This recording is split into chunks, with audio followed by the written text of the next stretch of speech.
आज आम्ही निघालो होतो फिरायला.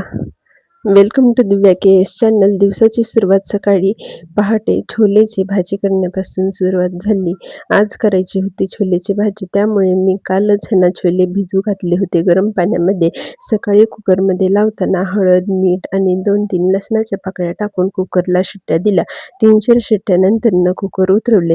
कुकरवर ह्यांना छोले शिजतच होते तोपर्यंत त्याचा मसाला सगळा वाटून घेतला.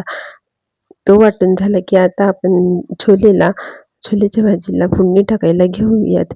तेल, मोहरी, जिरे आणि कांदा असा थोडा लालसर भाजून घेतला. नंतर ह्यांना त्याचं वाटून घेतलेलं ते सगळं याच्यामध्ये मिश्रण सगळं मिक्स केलं.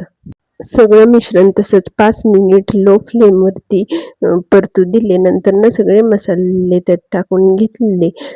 जसं की गरम मसाला, जिरे पावडर, हळद वगैरे वगैरे असं टाकून झाल्यानंतर छोले आणि गरम पाणी छोलेच्या भाजीसाठी केलेलं ते टाकून ह्यांना अशा पद्धतीने आपली भाजी रेडी झालेली आहे. याच्यावरतून भाजी सुंदर दिसावी म्हणून थोडं कोरिएंडर म्हणजेच कोथिंबीर टाकते. अशा प्रकारे आपली सुंदर अशी चविष्ट भाजी तयार आहे. सगळ्यात शेवटी मीठ टाकायचं राहिलं होतं म्हणून शेवट्याला मीठ पण टाकून घेते.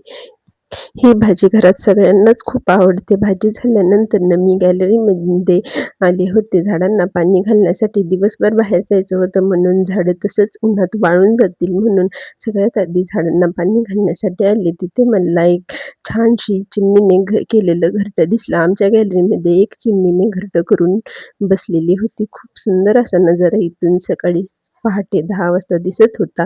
असंच हा व्ह्यू मला खूप आवडतो. इथे खूप छान असं प्रसन्न असं वाटतं. नंतर आम्ही निघालो होतो गावी. तुम्ही पाहू शकता. मी, परी, प्रथमेश, शिवानी, आई आणि सगळ्यात मेन महत्त्वाचं माझे पतिदेव आम्ही सगळेजण निघालो होतो गावी. गावी म्हणजे मी माझ्या खरं तर माऊकडे जात होते. तिला बरं वाटत नव्हतं म्हणून तिला बघण्यासाठी, तिला भेटण्यासाठी खरं तर खास आम्ही सगळे निघालो होतो. खूप दिवस झाले होते तिला भेटून. माझ्या बहिणीला आणि भावाला सुद्धा भेटून खूप दिवस झाले म्हणून त्यांना भेटण्यासाठी सुद्धा निघालो होतो. गावी पोहोचल्यानंतर लहान मुलांचे असे काही थोडेसे फोटो आणि व्हिडिओ घेतले. खूप दिवसानंतर भेटले होते त्यामुळे त्यांचा चेहऱ्यावरचा आनंद तुम्ही पाहू शकता. खूप खेळत आणि खूप मस्ती करत होते. आमच्या शू खूप खुश होत्या कारण त्यांना घरातून बाहेर पडण्यासाठी फक्त रिझन पाहिजे होतं. घरी बसून त्यांना खूप बोर होत होतं म्हणून. त्यानंतर थोडा वेळ बसून गप्पा आणि गोष्टी मारून झाल्यानंतर आम्ही निघालो होतो आता आमच्या घरी म्हणजे गावी सारोळ्याला.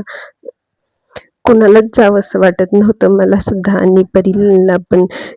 कारण खूप दिवसानंतर आम्ही इकडे आलो होतो आणि खूप छान वाटत होतं. माझी घरी जाण्याची इच्छाच होत नव्हती, पण तरीसुद्धा सगळ्यांना बाय बाय करून आम्ही निघालो होतो घरी.